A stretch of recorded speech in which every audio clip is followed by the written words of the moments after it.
नमस्कार दोस्तों, journalist Rajiv Upadhyay blog में एक बार फिर आपका स्वागत है। दोस्तों, मध्य प्रदेश में जबलपुर शहर के गौरीघाट क्षेत्र में सिद्धपीठ श्री रामलला मंदिर है। इस मंदिर की यह विशेषता है कि यहाँ आने वाले हर भक्त की मनोकामना पूरी होती है। वो किस तरह? यहाँ आने वाला हर भक्त अपनी अर्जी लगाता है। वो अर्जी यहाँ पर पंडित जी रजिस्टर में नोट करते हैं। फिर वो रजिस्टर में लिखी हुई अर्जी को पंडित जी श्री हनुमान जी के सामने पढ़ते हैं। ये पूरी प्रक्रिया किस तरह से होती है, इसके बारे में आज हम आपको जानकारी देंगे। आप वीडियो को अंत तक जरूर देखिए। इसके अलावा हनुमान जी की पूजा कैसे की जाती है, इस संबंध में भी मंदिर के महाराज जी आज हमको बताएंगे। एक बात और आपको बताता हूं कि मंदिर अर्जी वाले हनुमान जी के नाम से भी प्रसिद्ध है और ये विश्व विख्यात मंदिर है। हमारे साथ जो नए साथी जुड़े हैं, प्लीज आप चैनल को सब्सक्राइब कीजिए। हमारे साथ आज चर्चा में मौजूद हैं मंदिर के पंडित जी महाराज श्री शिव कुमार जी महाराज। पंडित जी, आपका बहुत बहुत स्वागत है। जय सीताराम। जय सीताराम। हनुमान जी के बारे में लोग बहुत जानने के लिए उत्सुक रहते हैं कि वो मनोकामना पूरी कर देते हैं। उनका विधान, पूजा विधान है, लोगों को मालूम नहीं रहता है। हनुमान चालीसा किस तरह से किया जाए, ये इसकी थोड़ा सा आप चर्चा अपन करें। देखिए, हनुमान जी का कोई बस राम ही केवल प्रेम प्यारा, जी जान लेहु जो जिया जान निहारा। प्रेम से हनुमान जी का जो भी स्मरण करता है, ऐसे तुलसीदास जी तो हनुमान चालीसा में ही सब कुछ लिख करके चले गए हैं। एक बार पाठ ही कर लेने से लोगों को बड़ा दिव्य अनुभूतियां हुआ करती हैं। फिर वैसे हनुमान जी के बारे में कई लोगों को मान्यता है कि उनको सवेरे सवेरे जगाना नहीं चाहिए, वो रात भर सेवा में रहते, पर ऐसा नहीं। हनुमान जी अनवरत 24 घंटे प्रभु सेवा में प्रवृत्त रहते हैं और प्रभु सेवकों के लिए हर क्षण हर पल उपलब्ध रहते हैं जी। तो हनुमान जी को तो कोई ऐसा बहुत विशेष वो नहीं है। वैसे इनका पंचोपचार पूजन होता है, 5 प्रकार की विधि से पूजन किया जाता है जी। फिर एक बृहत पूजन होता है, षोडशोपचार होता है, और इनका स्नान, ध्यान, पूजन, अभिषेक इनके मंत्रोच्चारण के साथ इनका विधिवत संपन्न कराया जाता है।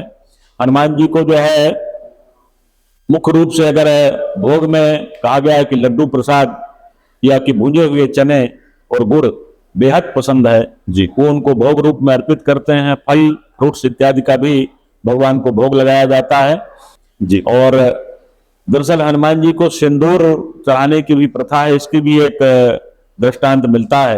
इसमें चोला चढ़ाया कहते हैं इसको। हाँ, उसको चोला कहते हैं क्योंकि पूरे शरीर में लेपन किया जाता है जी। तो उनका एक तरह से चोला बन जाता है, वस्त्र ही बन जाता है वो।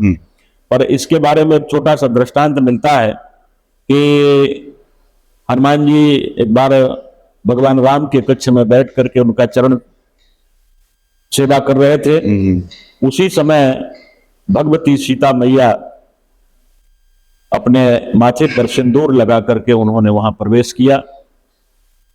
सीताराम दोनों के भक्त हैं हमारे हनुमान जी महाराज। उन्होंने माता जी को दंडवत प्रणाम किया और अचानक उनकी नजर उनके मस्तक पर सिंदूर ताजा ताजा लगा था, देख करके उन्होंने एक जिज्ञासा व्यक्त किया कि माता जी, ये अक्सर मैं देखता हूं पर आज विशेष देख रहा हूं, आपने माथे पर ये सिंदूर क्यों लगाती हैं, क्या कारण है?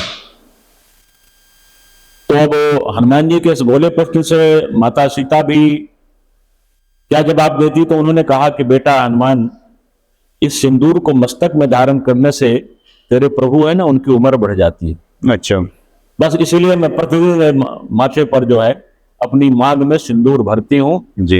हनुमान जी ने इतना सुना, बोले वाह। उन्होंने कहा माता जी, आप ये क्रिया कहाँ पर संपन्न करती हैं? उन्होंने कहा मेरे कमरे में ही ये व्यवस्था है, श्रृंगार सामग्री की, वहां सिंदूर रखा रहता है। बोले माता जी बस आज्ञा दीजिए, मैं अभी 2 मिनट में 2 क्षण में यहाँ उपस्थित होता हूँ। और हनुमान जी सीधे माता जी के कक्ष में घुस गए। वहां सिंदूर का पात्र मिल गया उनको और उन्होंने पूरा सिंदूर अपने शरीर पर लगाया, पैर से लेकर सिर तक पूरा शरीर रंग डाला और आके वहां खड़े हो गए। राम जी भी बैठे थे, देखा वो स्वरूप तो बड़े मने आश्चर्य में हो गए, बोले हनुमान तुम्हें क्या हो गया, तुमने क्या कर लिया? बोले प्रभु हमारी माता जी जरा से एक सिंदूर की लकीर अपने माथे पर लगाती हैं और उससे आपकी उम्र बढ़ जाती है, आपका स्वास्थ्य बेहद अच्छा हो जाता है और आप ताकतवर बन जाते हैं।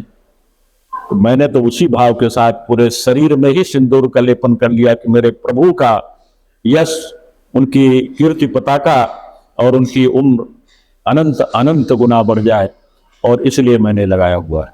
हनुमान जी के इस भोले उत्तर को सुनकर के राम जी बहुत प्रसन्न हुए और उसी दिन भगवान राम और सीता ने उन्हें वरदान दिया कि बेटा आज के बाद जो भी तेरे ऊपर ये सिंदूर दान करेगा तू तो प्रसन्न होगा ही होगा, उससे कई गुना ज्यादा हम दोनों प्रसन्न होंगे और उस व्यक्ति के जीवन में कभी कोई अभाव, कभी कोई कष्ट, कभी कोई पीड़ा या कभी कोई संकट नहीं आएगा। जी। तब से फिर जो हनुमान जी के जानने वाले लोग थे, उन्होंने जो उपासक थे वो मूर्ति बना करके हनुमान जी का स्वरूप बना करके और उनके ऊपर सिंदूर का लेपन प्रारंभ कर दिया। जो अनवरत आज चला है, जिसको हम सिंदूर लेपन कहते हैं, चोला दान कहते हैं, और देखा गया है कि इससे भी हनुमान जी का बड़ा आशीर्वाद मिलता है जी। और अनेक कठिनाइयां क्षणार्ध में दूर हो जाएगा। जी।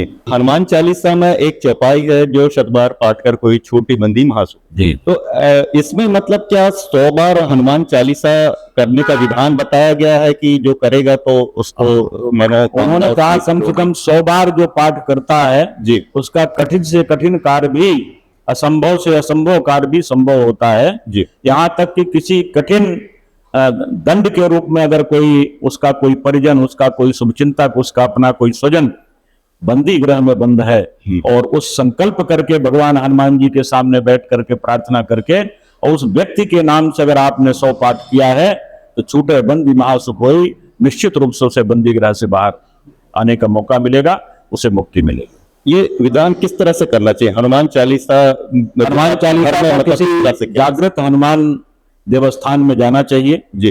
जाकर के हनुमान जी को जो भी चोला, भेंट, प्रसाद ये सब पूरा अर्पित करके उनका विधिवत पूजन करें और फिर उनसे प्रार्थना करके कि प्रभु मैं आज आपके दरबार में एक अमुक समस्या लेकर के उपस्थित हुआ हूँ जी। और यह है कि मेरा अपना बंदा किसी अपराध में जो है जेल में निरुद्ध है जी। और मैं चाहता हूं उसे उस कष्ट से मुक्ति मिले और मैं आपको आश्वस्त करता हूं कि प्रभु अब दोबारा किसी तरह का कोई अपराध अगर उसने किया है अब जाने अनजाने में भी नहीं करेगा, आप क्षमा करें और उसे मुक्ति दिलाएं और वहां बैठ जाए, भगवान को एक दीप तेल या घी का जला करके रख दे और ये लगातार 100 पाठ जी करें, फिर तो हनुमान जी या किसी भी प्रकार की कोई मनोकामना किसी भी तरह की, यहाँ तक कि मतलब घर में भी कर सकते हैं, घर में भी किया जा सकता है और किसी अगर जागृत देवभूमि में जाके करते हैं तो और उसका दुगुणित फल प्राप्त होता है। जी जी। घर में भी किया जाए तो हनुमान जी तो कहीं भी सेवा स्वीकार करते हैं जी जी। तो इसको किया जाए।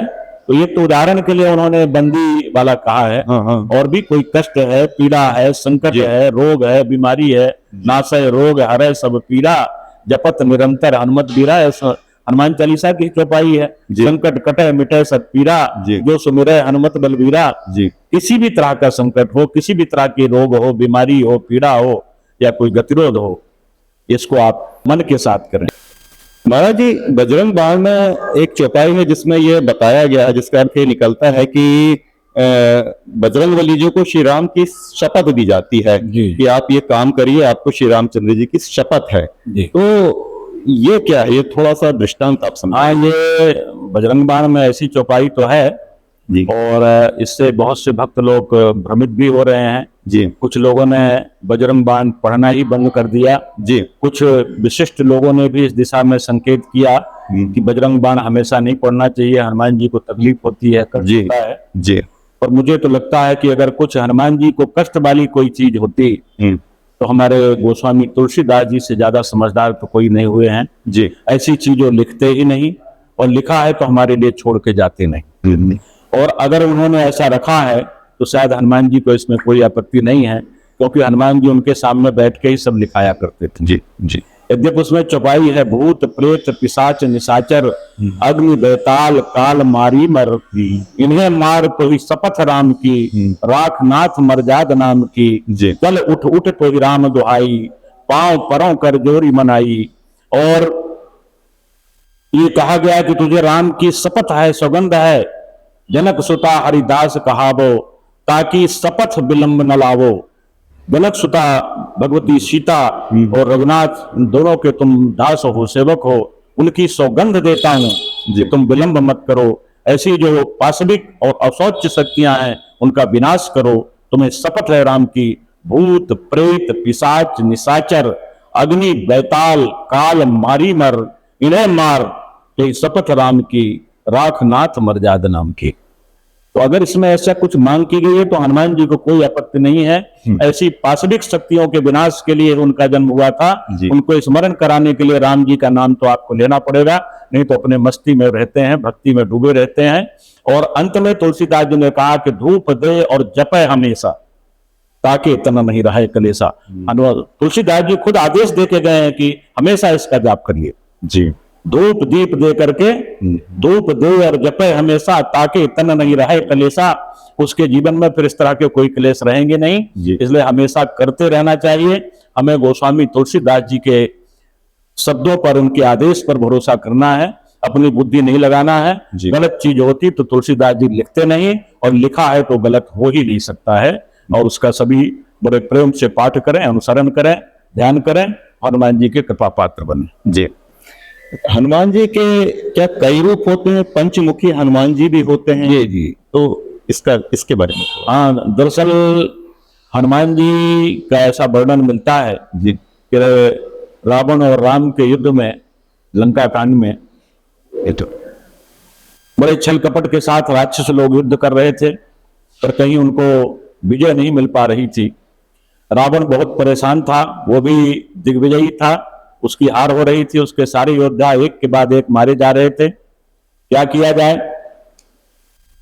मेघनाद का वध हो चुका था, कुंभकर्ण मारा गया था, कुमुख अकंपन कुल सरद धूमकेतु और अतिकाय नाम के 6 पुत्र भी उसके मारे गए थे।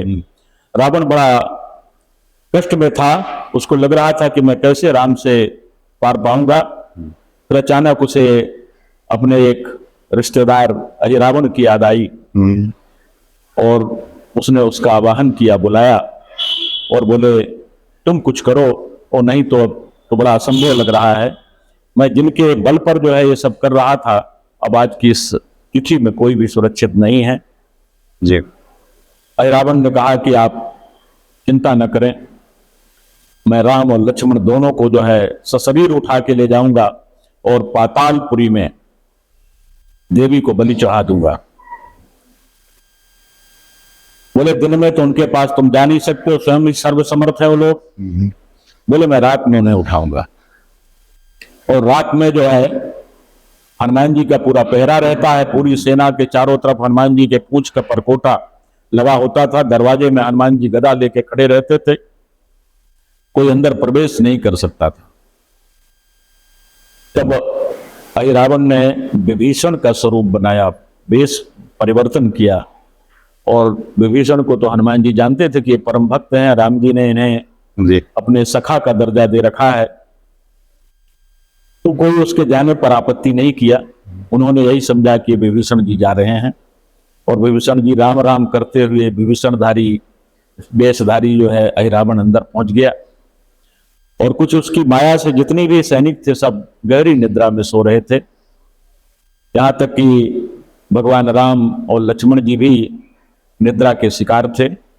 उसी अवस्था में उसने उन दोनों को उठाया और लेकर के आकाश मार्ग से जो है बाहर निकल गया और अपने पातालपुरी ले गया। उस अहिरावण को वरदान था, उसके एक देवी का उपासक था वो, पर उसके उसी देवी जी के सामने कोई बड़ा हाल था जिसमें 5 दीपक थे। चारों दिशाओं में एक एक दीपक जला करता था, और एक दीपक ऊपर आसमान में छत में जलता था, वो देवी ने ही दिया था। और उसमें एक शर्त रखी गई थी कि इन 5 दीपकों को जो एक ही फूंक में बुझा देगा तभी तेरी मौत होगी, नहीं तो कभी मौत होगी नहीं। बड़ा असंभव था। चारों दिशाओं की दीपकों को और ऊपर छत की तरफ लगे हुए जी उस दीपक को एक फूंक में बुझाना था, और किसी एक व्यक्ति के द्वारा। इस शर्त को तो कोई पूरी नहीं कर सकता थी। और हनुमान जी तलाश करते करते राम और लक्ष्मण की पहुंच गए उसी पातालपुरी में, आई रावण के नगरी में, और वहां सीधे देवी के कक्ष में ही पहुंच गए। हनुमान जी तो मारने ही गए थे, अब उसके लिए पांचों दीपक बुझाने के लिए 5 सिर की जरूरत थी।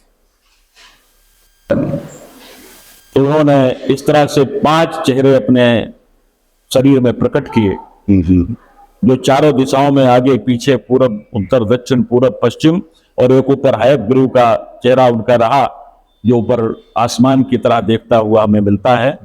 और उन्होंने उसको मारने के लिए एक ही फूंक में एक साथ फूंक निकली थी उनकी, और 5 दीपक बुझाए, उसके बाद उसका वध किया। तो इस तरह से हनुमान जी का वो पंचमुखी स्वरूप वो भी बड़ा तेजस्वी और दिव्य प्रताप और प्रभाव वाला है। जो लोग उसकी उपासना करते हैं हमेशा काल से उनकी रक्षा होती है, और अनेक बीमारियों और कष्टों से उन्हें प्रभु मुक्ति देते हैं, और भगवान हनुमान जी और राम जी का शुभ आशीर्वाद उन्हें प्राप्त होता है। हनुमान मंदिर में प्रायः ये देखा जाता है कि किष्किंधा कांड की एक चौपाई लिखी होती है, कवन सो काज कठिन जग माही, जो नहीं होता तात तुम पाही। इसके मायने क्या है? हाँ, दरअसल हनुमान जी का एक छोटा सा दृष्टांत मिलता है कि बचपन में चूंकि वानर शरीर था, चंचल था, और चंचलता में हनुमान जी एक बार तो सीधे जाकर सूर्य भगवान को ही निकल गए थे।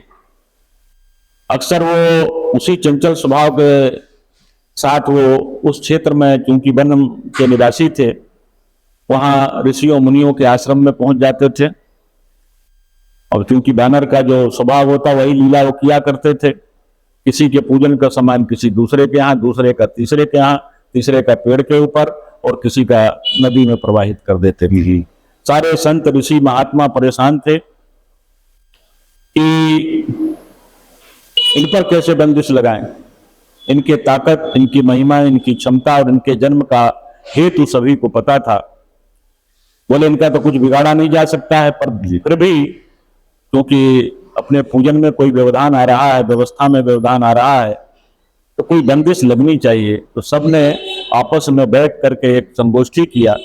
बोले ऐसा करते हैं कि जब तक इनको इनके ताकत की, इनके शक्ति का स्मरण नहीं कराया जाएगा तब तक ये भूले रहेंगे। अच्छा, तो इस भाव के साथ उसको आप वरदान मानिए या आशीर्वाद मानिए। सभी ऋषियों ने मिलकर के एक साथ कहा कि आज के बाद तुम्हें अपने शक्ति का एहसास नहीं रहेगा, तुम भूले रहोगे। जब तुम्हें कोई स्मरण कराएगा तभी तुम अपने शक्ति का इस्तेमाल कर पाओगे। अच्छा, तब से हनुमान जी भगवान के भक्ति में तो खोए रहते हैं, डूबे रहते हैं, मगर उन्हें अपनी ताकत का भान नहीं होता है, इसलिए उन्हें बताना पड़ता है। पवन तनय बल पवन समाना, बुद्धि विवेक विज्ञान निधाना, कौन सा कार्य कठिन जग माही, जो नहीं हो तात तुम पाही। और ये हालात उस समय के हैं जब ये चौपाई बाहर आई है, जब हनुमान जी सारे सेना दल के साथ, वानरों के साथ सीता की तलाश कर रहे थे, और खोजते हुए जब समुद्र के तट पर पहुंच गए, और वहां सभी लोग जो है किंकर्तव्य विमूढ़ में आ गए कि ये 400 कोस लंबा, 7 योजन, 1 योजन में 4 कोस होता है, 100 योजन समुद्र, यानी 400 कोस लंबा चौड़ा समुद्र, उसको कौन पार कर सकता है। और उसी समय जो है जटायु का बड़ा भाई संपाति उसी एक पहाड़ी के ऊपर रहता था। उसने देखा कि एक साथ ढेर सारे बानर आए हुए हैं, वो पंखहीन था।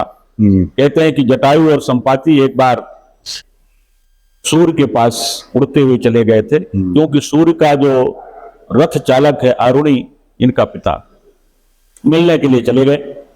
पर सूर्य के तेज में जब शरीर जलने लगा तो जटायु वापिस आगे, बोले भैया हम नहीं जा पाएंगे। पर संपाति जो है बोला नहीं, मैं तो मिलके ही आता हूं, और बहुत पास तक पहुंच गया। सूर्य के तेज से उसके पंखों में आग लग गई और वो जलता हुआ इसी समुद्र तट पर उस पहाड़ी पर पड़ा था। बड़ा दुखी था कि आज तो मैं पंखहीन हो गया, उड़ नहीं सकता था, शरीर बहुत भारी था, विशालकाय था। उसी समय वहां कहते हैं कि ब्रह्मा जी पधारे और उन्होंने उसको सांत्वना दिया कि तुम दुखी मत हो। एक समय यहाँ पर ब्रह्म परमेश्वर अवतार लेकर इस धरती में आएंगे राम के रूप में, और उनके कुछ सेवक अनुचर जब तुम्हारे नजदीक पहुंचेंगे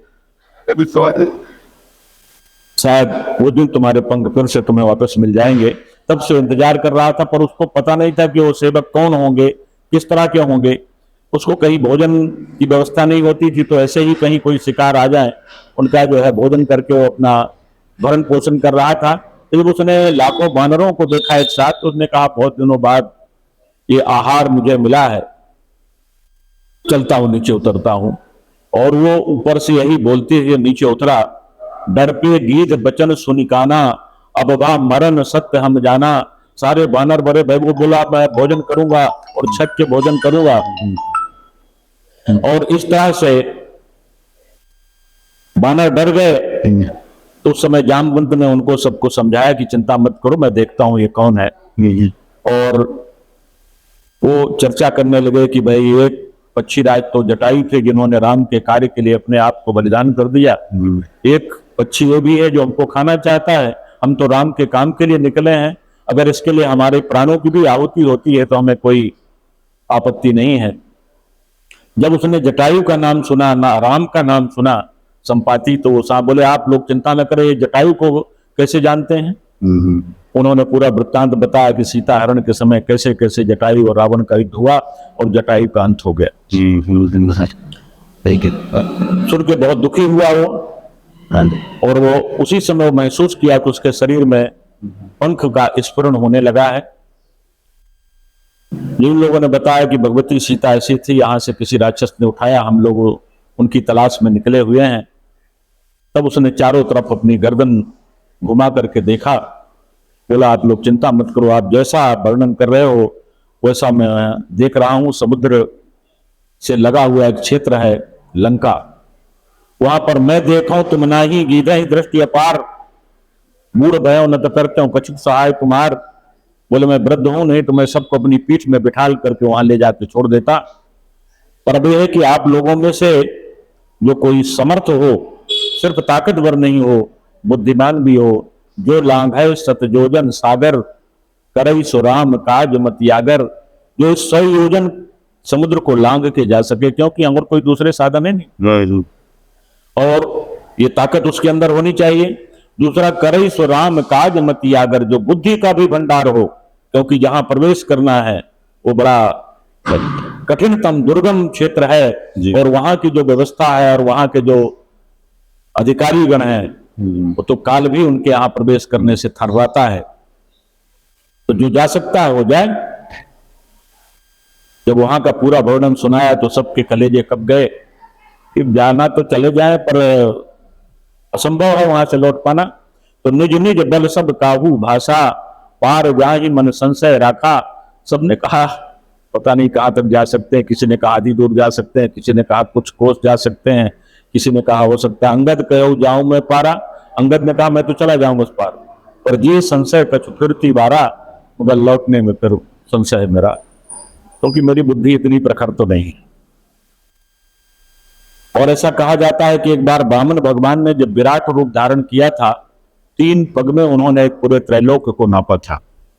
उस विराट रूप की उन्होंने 7 परिक्रमा लगाई थी जामवंत जी ने। हो सकता है भीड़ में से किसी बानर ने या रीछ ने कहा हो कि दादा आप तो ऐसे समुद्र आपके पैरों के नीचे से कई बार निकले होंगे, आपने 7 परिक्रमा लगाया था सुना है। तब उसने जामवंत ने कहा बूढ़ भयो और कहे विशेषा, नहीं तम रहा प्रथम बल लेसा, बलि बांधत प्रभु बाढ़ो, सोतन बरन न जाए, उभय घड़ी माँ की 7 परिक्रमा धाये। मैंने 2 घड़ी में 1 घंटे से भी कम समय में 7 परिक्रमा लगाया था, पर अब वो स्थिति नहीं है। और हनुमान जी को तो अपने शक्ति का एहसास ही नहीं है, कोने में बैठे पता भी चल गया था, पर सोच रहे थे अब कैसे होगा, कौन करेगा। इनको अगर स्मरण न कराया जाए तो अपने भगवत ध्यान में ही मगन बैठे रहते हैं, क्या करना है उसके लिए अपने आप को तैयार नहीं कर पाते। अच्छा। तो इनको बताना पड़ता है कि पवन तनय बल पवन समाना, बुद्धि विवेक विज्ञान निधाना, कौन सा कार्य कठिन जग माही, जो नहीं हो तात तुम पाही। बोले ऐसा कौन सा काम है जो तुमसे नहीं होता। जामवंत को ये बात पता थी, उनने बोला पर इनको राम की दुहाई दो तब कहीं इनकी ताकत इनके शरीर में स्फुरित होती है। जामवंत ने तो कहा कि कार चुप साधी रहा बलवाना, काहे की शपथ सुना अनुमाना, पर कोई हरकत नहीं हुई शरीर में। जब उन्होंने कहा पवन तनय बल पवन समाना, बुद्धि विवेक विज्ञान निधाना, प्रशंसा किया तब भी कोई हरकत नहीं। तो फिर उन्होंने फिर एक अगला शब्द छोड़ा, कौन सा कार्य कठिन जग माही, जो नहीं हो तात तुम पाही। बोले ऐसा कौन सा काम है जो तुमसे नहीं हो सकता है। फिर भी हनुमान जी शांत चुपचाप बैठे रहे। तब फिर उन्होंने राम की दुहाई दिया। बोले राम काज लगी तब अवतारा, तो सुनते ही भय पर्वताकारा। कनक बरन तन तेज विराजा, मानहु अपर गिरन कर राजा, सिंहनाद करिबा रही बारा, और लीलन लांघो जल खारा। सहित सहाय राव नहीं मारी, आनो यहाँ त्रिकूट उपारी। जामवंत में पूछो तो ही उचित शिखावन दीजिए मुझे। जब राम का नाम लिया गया, राम की दुहाई दे गई कि तेरा तो जन्म ही राम के काम के लिए हुआ, तू चुपचाप बैठा हुआ। फिर हनुमान जी जो है पहाड़ की तरह फैलना शुरू हो गए। उनका शरीर लगा कि जैसे दूसरा हिमालय पर्वत आ गया हो सामने।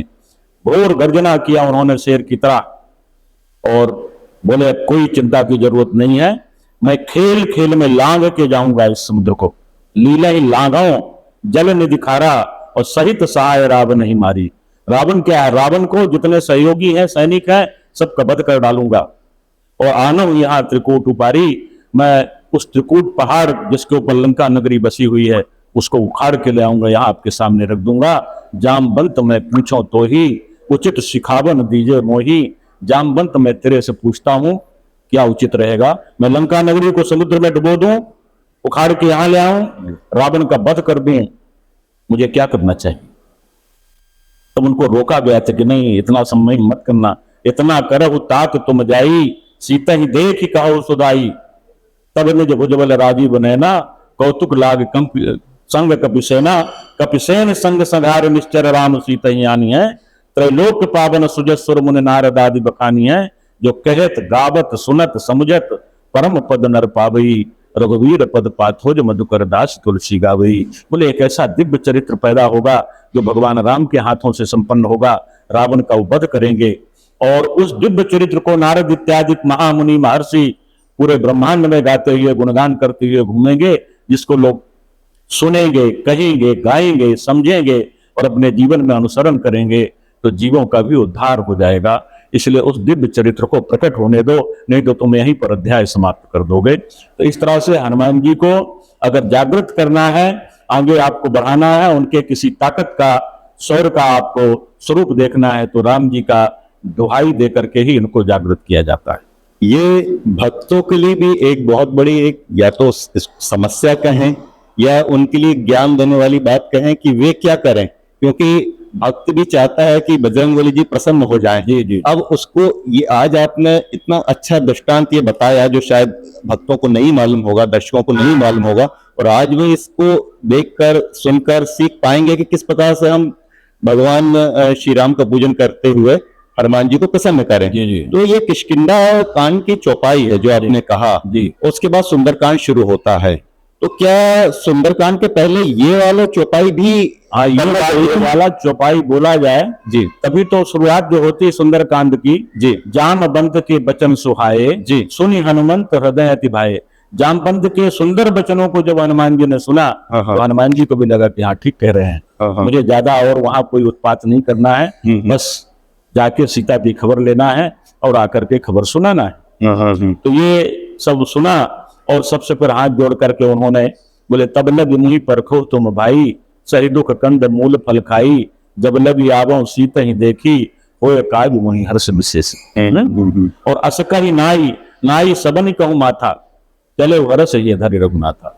हनुमान जी बड़े विनम्र हैं, बड़े संवेदनशील हैं, बड़े सहनशील हैं, और भक्तों के लिए कुछ भी किसी भी सीमा तक सहयोग करने के इच्छुक हैं। बस ये है कि बीच में राम होना चाहिए, किसी भी रूप में हो। और जो राम के साथ हनुमान का, तुम्हारे भजन राम को पावे और जन्म जन्म के दुख बिसरावे। और राम दुआरे तुम रखवारे, होत न आज्ञा बिन पैसारे। राम जी के यहाँ कोई अगर जाना चाहे, घुसना चाहे, तो बिना हनुमान जी की अनुमति जा नहीं सकता। और जो राम जी का भजन पूजन नहीं करता वो हनुमान जी का प्रिय बन नहीं सकता है। इसलिए दोनों एक ही है, एक ही व्यक्तित्व के दो स्वरूप है। इसलिए तुलसीदास जी हनुमान चालीसा लिखते हुए कहते हैं, हनुमान चालीसा में तो हनुमान जी के शौर्य का, पराक्रम का वर्णन है, पर वो शुरुआत होती है, श्री गुरु चरण सरोज रज निज मन मुकुर सुधार वरनौ रघुवर विमल यश। जी, बोले रघुवर का यश है जी, जो दायक पदचार। हनुमान जी को ही रघुवर के रूप में संबोधित किया गया है। जी जी। महाराज जी, थोड़ा सा आप हमारे साथियों को ये बताइए कि रामलला मंदिर, इस मंदिर का नाम रामलला क्यों पड़ा? दरअसल इस मंदिर के संस्थापक ब्रह्मलीन श्री स्वामी रामनिरंजनाचार्य जी महाराज थे, और वो भगवान राम के बाल स्वरूप के उपासक थे, जिन्हें हम रामलला के नाम से जानते हैं। जी, भगवान का बाल रूप ही रामलला के नाम से जाना जाता है। जी, और उन्हीं के अपने इष्ट के आराध्य के नाम पर उन्होंने इस संस्था का नामकरण किया था। वो परम सिद्ध महापुरुष थे। हनुमान जी की भी उपासना और आराधना उन्होंने बड़े कठोरतम ढंग से करके प्रभु हनुमान जी से भी साक्षात्कार प्राप्त किया था।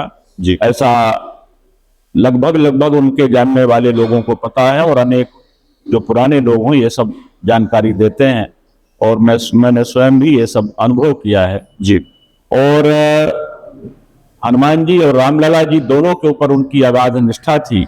जी, वो यहाँ के निवासी नहीं थे। जी, दरअसल उनकी साधना जो है चित्रकूट में पुरानी लंका के संस्थापक स्वामी रामदेशिकाचार्य जी महाराज के शिष्यत्व में, जी, जब वो 8 वर्ष की उम्र उनकी थी, तब से उनकी साधना शुरू हुई, और चित्रकूट के बिहड़ में उन्होंने बैठ करके तपश्चर्या किया, और वहाँ भगवान रामलला और हनुमान जी का उनको जो है आत्मानुभूति हुई, और वहीं पर वो सेवा में रत रहे। पर जब उनकी उम्र लगभग 18 या 20 साल की हुई होगी, उस समय उनके गुरुदेव स्वामी रामदेशिकाचार्य जी महाराज ने एक दिन उन्हें अपने पास बुलाया और बोले, अब तुम्हारी शेष साधना यहाँ मंदाकिनी और पैसुनी गंगा के तट पर नहीं, माँ रेवा के तट पर होगी, और अभी तुम्हें अपने गृहस्थ जीवन में प्रवेश करना है। तदुपरांत 43 वर्ष की उम्र जब तुम्हारी होगी, तुम रेवा तट पर पहुंचोगे। उस समय शायद वो रेवा नाम से परिचित नहीं रहे होंगे, ऐसा उन्होंने कई बार चर्चा में बताया था। और गुरुदेव की आज्ञा को सिरोधार करके वो गृहस्थ आश्रम में लौटे। उनका जन्म सतना जिला के अमरपाटन तहसील के अंतर्गत लखहा ग्राम में एक तिवारी परिवार में हुआ था। वहां आए और उन्होंने गृहस्थ धर्म स्वीकार किया उनके माता पिता की आज्ञा से। और जब 43वां वर्ष उनका प्रारंभ हुआ, अचानक कुछ ऐसा संयोग पड़ा कि जबलपुर के एक भक्त जो है उनके पास किसी समस्या को लेकर पहुंचे, और वहां उन्हें बड़ा चमत्कारिक लाभ हुआ, और उन्होंने प्रार्थना किया कि एक बार आप संस्कारधानी जबलपुर में पधारें। और गुरु जी यहाँ पधारे। ये सन 68-69 की बात। जी, नर्मदा में स्नान करके वापस लौट रहे थे नगर की तरफ, तब अचानक इसी भू परिसर से, भूखंड से एक वयोवृद्ध महिला ने उन्हें आवाज लगाया। जिस नाम से उनकी माताजी प्रेम से पुकारा करती थी, उसी नाम से उसने स्वामी जी को, स्वामी रामनिरंजनाचार्य जी को आवाज लगाई। वो बड़े हतप्रभ रहे कि यहाँ जबलपुर में मुझे कौन जानता है, मैं पहली बार आया हूँ। जी, वो उस समय कोई साधन तो था नहीं, रिक्शा से शायद आए थे। सड़क पर ही उन्होंने रिक्शा छोड़ा और बीच में छोटी लाइन रेलवे का था, उसको लांघते हुए इस परिसर में पहुंचे। उस समय बड़ा उबड़ खाबड़ जंगली क्षेत्र था, आसपास कहीं कोई बस्ती घर वगैरह नहीं थे। बस एक देवी जी की मड़िया बनी हुई थी, जी जिसको गांव के लोग खेर माई माता के नाम से जानते हैं। और वो महिला यहाँ आते आते तक तो नजर आई, और जब वो इस परिसर में पहुंचे तो उनके देखते देखते अचानक आलोप हो गई। फिर उससे मुलाकात तो नहीं हुई, पर इस परिसर में आकर के उनको जाने क्या हुआ, उन्होंने यहाँ से जाने से इनकार कर दिया। उनके साथ उन एक और सज्जन आए थे, डॉक्टर तिलक सिंह चौहान, जो अभी भी लगभग 90 वर्ष की उम्र है उनकी, मेडिकल कॉलेज में निवास करते हैं। उनसे उन्होंने कहा कि अब मैं यहाँ से नहीं जाऊंगा, इस भूखंड से पता नहीं कहाँ से मुझे कौन खींच रहा है, अब मैं यहीं रहूंगा। जी उन्होंने समझाया भी कि इस जंगल में आप कैसे रहेंगे, क्या व्यवस्था होगी। बोले माँ नर्मदा जी जाने, स्वामी जी जाने। उन्होंने 43वां वर्ष कहा था, और उसी दृष्टि से मैं यहाँ पर आया हूँ, शायद उन्हीं ने भेजा है। और ये यहाँ पर मुझे किसी अदृश्य ताकत ने बुलाया है, और अब मैं यहीं रहूंगा। और यहाँ पर वो एक झोपड़ी बना करके रुके थे। अच्छा फिर वो डॉक्टर तिलक सिंह चौहान ने अपने सूत्रों से पता किया, जो भी इस भू परिसर के मालिक थे उनसे संपर्क किया, और इस जगह को क्रय किया गया। और यहाँ हनुमान जी का एक छोटा सा ये मड़िया जैसा मंदिर बना। जी इस मूर्ति का निर्माण भी स्वामी जी के इच्छा अनुसार उनके एक शिष्य एच.डी. मुखर्जी करके थे, जो नगर निगम में नगर मंत्री के पद पर पदस्थ थे, वो मूर्तिकार भी थे। और स्वामी जी ने मंत्रोच्चारण करते हुए उनके माध्यम से 6 माह में इस मूर्ति का निर्माण कराया था, और उनके हर अंगों को जागृत करके फिर यहाँ पर उनकी स्थापना किया। जी और उसके बाद से भगवान हनुमान जी की स्थापना के बाद से इस परिसर में बड़े विचित्र और चमत्कारिक जो है दृष्टांत जुड़ते चले गए। असंभव भी यहाँ संभव होता हुआ नजर आया। बड़े बड़े कष्ट से पीड़ित लोग, असाध्य बीमारियों से ग्रसित लोग, या कुछ ऐसे कार्य जो शायद कल्पना से परे हो सकते हैं, वो भी बड़े चमत्कारिक रूप से संपन्न होने लगे। जो भी यहाँ आता था, लोग तो स्वामी जी को ही परम सिद्ध मान करके उनका आशीर्वाद लेते थे। तब उन्होंने कहा कि नहीं, ये सब मेरा नहीं है, भगवान बजरंग देव की कृपा है, और उनके आशीर्वाद से सब कुछ होता है। और फिर भी लोगों की मान्यता होती है, किसी व्यक्ति विशेष से जुड़ जाते हैं। जी तब उनको लगा कि यहाँ तो मेरी पूजा लोग करने जा रहे हैं। तब उन्होंने भगवान हनुमान जी से प्रार्थना किया कि आप मुझे कुछ प्रेरणा दें। और पता नहीं कहाँ से उनको आंतरिक प्रेरणा हुई। उन्होंने कहा, जो भी भक्त जो आता था उस समय उनसे मिलने, उससे वो यही आग्रह करते थे कि अब तुम हनुमान जी महाराज से प्रार्थना करो, और इसको इस ढंग से नारियल के साथ मैं तुम्हारी समस्या को सुनाऊंगा हनुमान जी महाराज से। और स्वामी जी ने वो क्रम शुरू किया। ये सन 1969 की बात है। अच्छा और तब से आज तक लगातार ये प्रार्थना का क्रम चल रहा है। और इस प्रार्थना प्रार्थी के रूप में इस परिसर में मैंने हिंदुस्तान के, मुझे लगता है कि ऐसे कोई विशिष्ट व्यक्ति बहुत कम बचे होंगे जो ना आए हों। और एक तरह से एक न्यायालय की तरह तर्ज पर लोग अपनी अपील, अर्जी जो है हनुमान जी के चरणों में अर्पित करते हैं।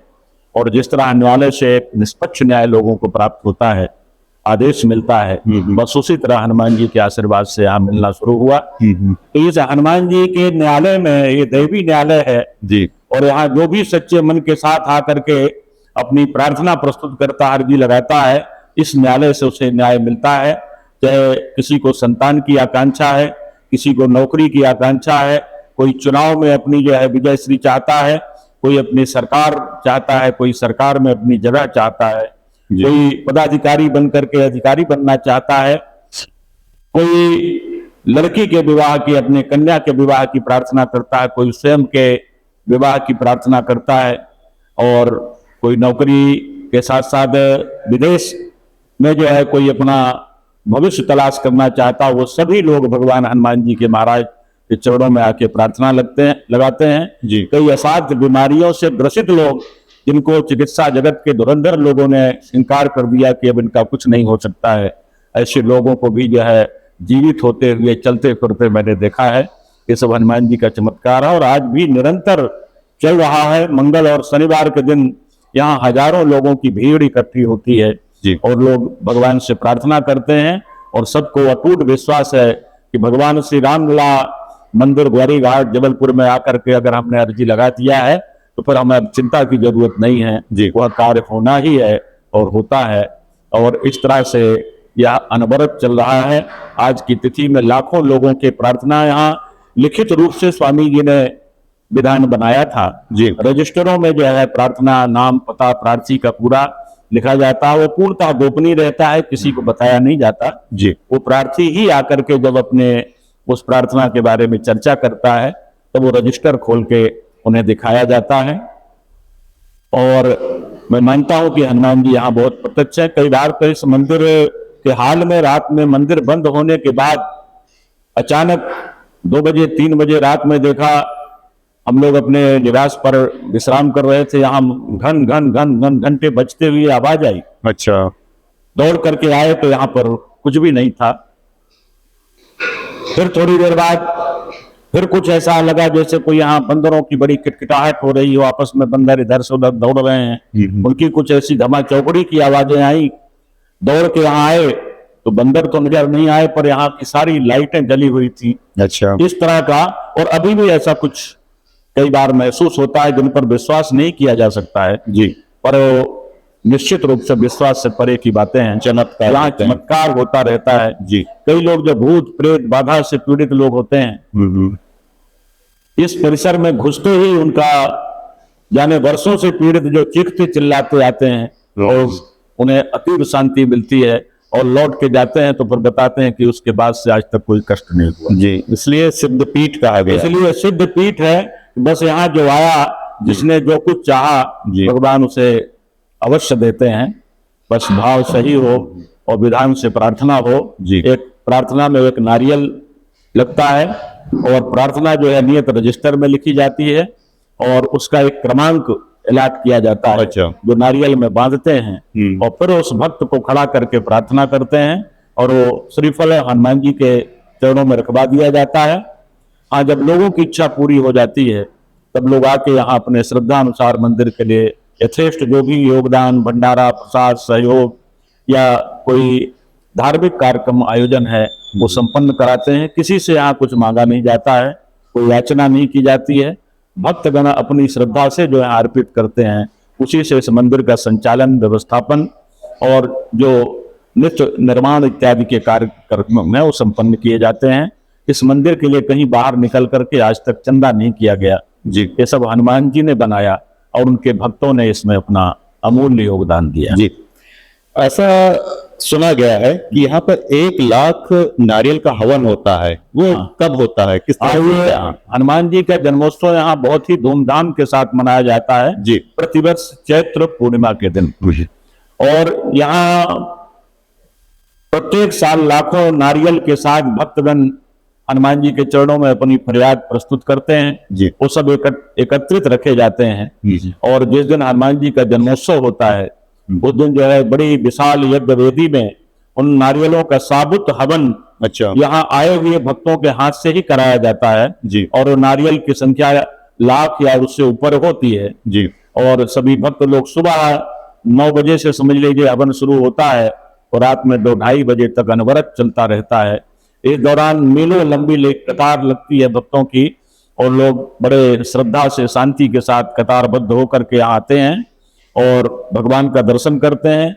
एक और विशिष्ट बात है यहाँ की, यहाँ एक द्वापर युग की एक अद्भुत प्रतिमा है। अच्छा। भगवान का बाल स्वरूप बाल हनुमान। जी। ये स्वामी राम निरंजनाचार्य जी को उनके गुरुदेव स्वामी राम देशिकाचार्य जी महाराज ने प्रदान किया था। उनको उनके गुरुदेव ने दिया था और उनके गुरुदेव को उनके गुरुदेव ने दिया था। इस तरह गुरु परंपरा में योग शिष्यों को वो मूर्ति प्रदान की जाती रही है और इस तरह से वो यहाँ आई और स्वामी जी ने उसके बाद उस मूर्ति को कहीं आगे स्थानांतरित नहीं किया। जी। यहाँ एक गुप्त गर्भगृह का निर्माण कराया। अच्छा। उस विशिष्ट दैव्य मूर्ति पे हनुमान जी के वहां पर स्थापना की गई। उनका विधिवत साल भर पूजन चलता है, पर एक ही व्यक्ति को अधिकृत किया जाता है। 1 साल तक उस मूर्ति के पास उस अधिकृत व्यक्ति के अतिरिक्त कोई दूसरा नहीं जा सकता है। अच्छा। बड़े विधान से उनका किया जाता है। पर हनुमान जन्मोत्सव के दिन, हनुमान जयंती के दिन उस दिव्य प्रतिमा को विधि विधान के साथ बाहर प्रार्थना करके लाया जाता है। बड़े विशाल मंच पर उनकी स्थापना की जाती है और उनका फिर से जो है षोडशोपचार पूजन अभिषेक संपन्न किया जाता है। और एक दिन सभी को छूट रहती है कि कोई भी उस मूर्ति का अपने हाथ से पूजन कर सकता है, स्पर्श कर सकता है, और उसमें ना पुरुष का भेद होता है न महिला का भेद होता है। स्त्री पुरुष दोनों उनका जो है पूजन करते हैं और किसी धर्म या जाति का भी कोई भेदभाव नहीं होता। कोई भी आकर के उनका दर्शन पूजन कतार में खड़े होकर के करता है जी। और लोगों की मान्यता है कि कई ऐसे कष्ट, असाध्य कष्टों से पीड़ित लोगों ने उनका मात्र स्पर्श किया है और उनका कष्ट क्षणार्ध में दूर हुआ। जी जी। तो इस तरह से उस दिव्य मूर्ति का हनुमान जन्मोत्सव के दिन दर्शन करने का बड़ा विधान है और लाखों की तादाद में लोग कतारबद्ध होकर के उस दिव्य मूर्ति का दर्शन, स्पर्श, पूजन अपने हाथों से करते हैं और मध्य रात्रि में उस दिव्य मूर्ति को पुनः यथास्थान स्थापित कर दिया जाता है। फिर 1 वर्ष तक एक जो अधिकृत व्यक्ति है वही पूजन करेगा, अन्य कोई भी इस परिसर में रहने वाला व्यक्ति भी वहां तक नहीं जा सकता है, उसे अनुमति नहीं है। जी। जो उनका बड़ा विधान है। उस दिन तो उनके दर्शन के लिए विदेशों से भी लोग आते हैं, देश के कोने कोने से आते हैं और सभी अपने जीवन को धन्य करते हैं। लाखों नारियल का हवन होता है और लगभग 1.5 लाख लोगों के लिए यहाँ प्रसाद, दिव्य प्रसाद का निर्माण किया जाता है, जो सभी को निःशुल्क यहाँ प्रदान किया जाता है। सभी आए हुए भक्त लोग उस दिव्य प्रसाद को ग्रहण करते हैं और शाम को सांस्कृतिक धार्मिक कार्यक्रम ये चलते हैं जी। और दिन भर पूजा का क्रम चलता रहता है। जी। अर्जी लगाने के लिए ऐसा सुना कि विदेशों से भी लोग आते हैं, और अभी तक कुल कितनी अर्जी लग चुकी हैं? अभी तक जो है शुरू में तो ये गणना संख्या जो है पूरी विधिवत नहीं रखी गई जी। फिर भी सबको अभी टोटल लगा के देखें तो अभी तो करीब 5 लाख के आसपास क्रम पहुंच रहा है जी। और पहले जो बिना नंबरिंग के प्रार्थना की गई वो लाखों में वो भी तादाद रही होगी।